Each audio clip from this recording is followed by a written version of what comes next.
Bismillahirrahmanirrahim. Assalamualaikum warahmatullahi wabarakatuh.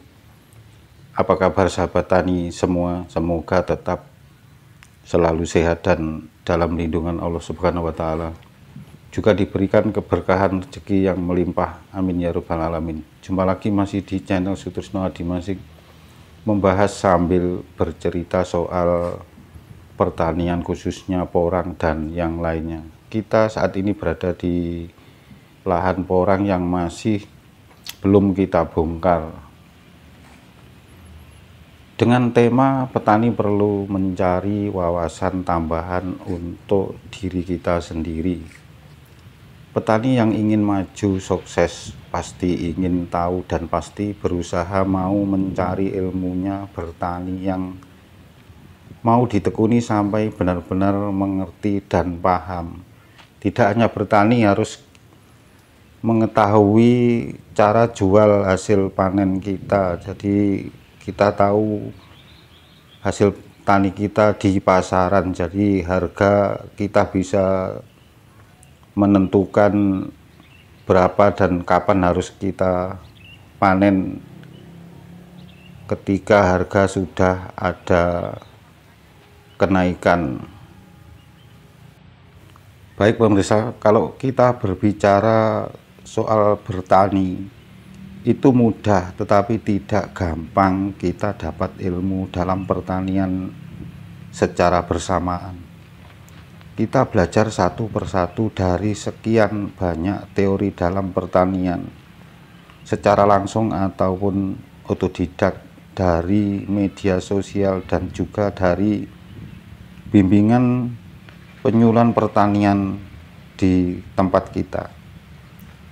Jadi kemauan kita mencari informasi akan dapat ilmu pertanian secara luas, dan prakteknya penyempurnaan tergantung pada diri kita sendiri. Coba dan mencoba akan dapat apa kekurangan dan apa kelebihan dari jenis tanaman yang kita pelajari atau kita tekuni sehari-hari. Dari beberapa pengalaman cara bertani yang kita dapat, dari kita mau melihat dan menerima saran-saran dari kawan petani sekitar atau daerah yang lain, dari kekurangan kita untuk mendapatkan kelebihan dari berbudidaya suatu tanaman akan semakin jelas dan paham. Kita bercerita dari pengalaman yang sudah kita alami. Jadi petani yang sudah paham betul dengan keadaan seperti sekarang ini, dengan harga porang yang murah, itu terjadi bukan hanya kita tanam porang, tanam yang lain pun pernah mengalami harga separah tanam porang kali ini. Kita kena harga murah waktu kita tanam cabai, hanya 1.500 sampai 3.000 juga pernah. Bisa dibayangkan harga cabai di saat langka, petani tidak banyak yang menanam, harga cabai mencapai ratusan ribu per kilonya. Jadi kita dari keluarga petani pernah mengalami hasil panen dan harga jual murah dan juga pernah yang mahal. Namun perlu digarisbawahi, serugi-ruginya dan sesusah-susahnya petani porang masih bisa mengatur waktu panen. Jika harga masih murah, harusnya tidak dipanen atau menunda panen beberapa bulan ke depan, menunggu ada kenaikan harga. Kebetulan sekarang sudah ada kenaikan, jadi kita harus bersyukur. Mulai di pertengahan Agustus ini mulai ada kenaikan, jadi kita harus tetap bersyukur yang masih punya porang di lahan. Mudah-mudahan ada kenaikan lagi.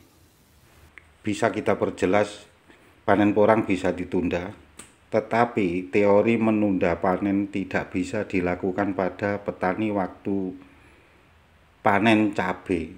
Susah, sedih, dan bingung, jadinya pasrah. Ini sudah lumrah.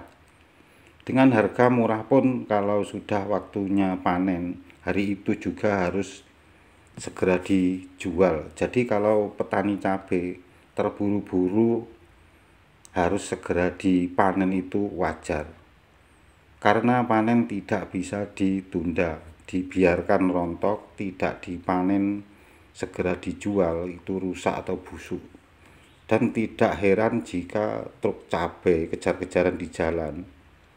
Hanya karena buru waktu agar tidak telat order dan cabai tetap segar.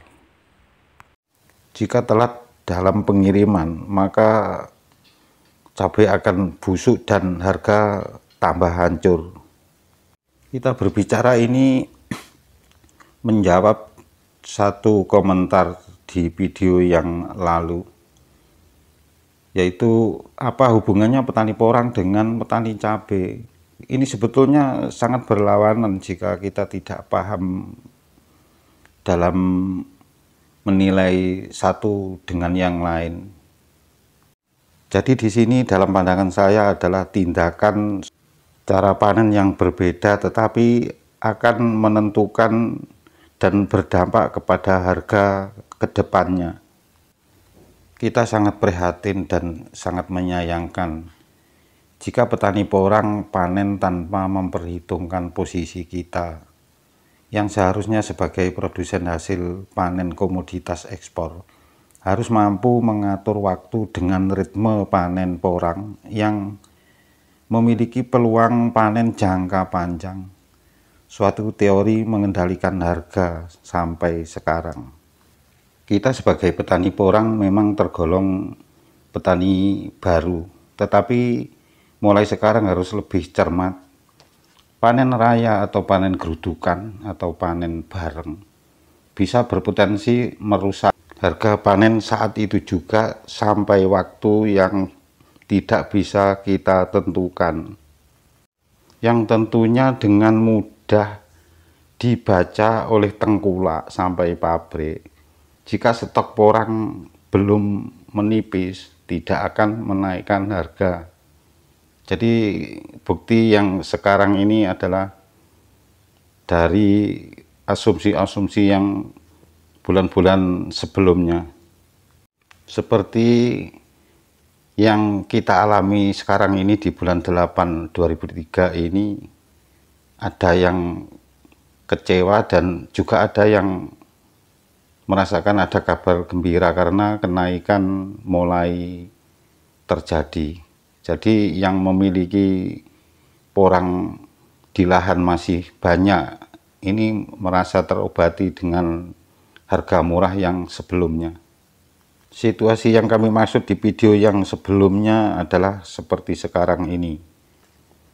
Sangat pentingnya kita mencari solusi agar perjuangan dan pengorbanan modal, tenaga, bahkan lahan tidak akan sia-sia. Teori pura-pura tidak butuh uang atau padahal kita kepepet. Strategi ini perlu dilakukan untuk menyelamatkan umbi porang di harga murah. Jangan sampai kita berkorban menanggung beban kerugian terus-menerus hanya sebagai pasukan sukarela pejuang para bisnis porang saja, yang tidak pernah peduli dan ikut merasakan memberikan peluang harga yang mensejahterakan petani secara publik dan jelas. Porang sepertinya bukan hak milik penuh petani, padahal biaya operasional lahan ditambah bibit beli mahal, beli pupuk, dan semua biaya perawatan sampai panen ludes.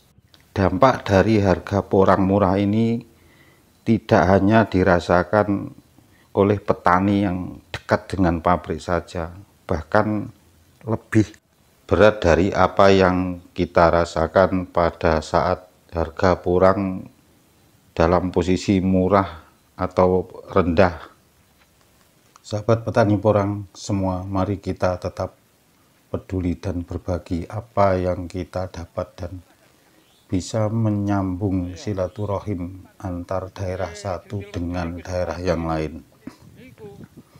Akan terasa dekat dengan adanya sosial media yang ada. Dapat kita mempererat, saling kompak memberikan informasi sebagai ilmu tambahan yang luas dari kekurangan dan kelebihan daerah satu dengan daerah yang lain. Bersatunya para petani sebagai kekuatan yang tidak mudah dimonopoli harga hasil panennya. Dari daerah yang saling berjauhan dengan adanya media teknologi modern bisa digunakan sebagai alat untuk membangun profesi petani berkelompok. Sebagai media mempromosikan hasil panennya secara profesional dengan mudah. Demikian pemirsa yang bisa kami ceritakan, semoga ada manfaatnya sebagai kepedulian kita pada petani yang lain. Dari kekurangan kita akan bernilai plus dan lebih sempurna jika dapat wawasan tambahan dari pemirsa dan sahabat petani yang lain. Terima kasih. Assalamualaikum warahmatullahi wabarakatuh.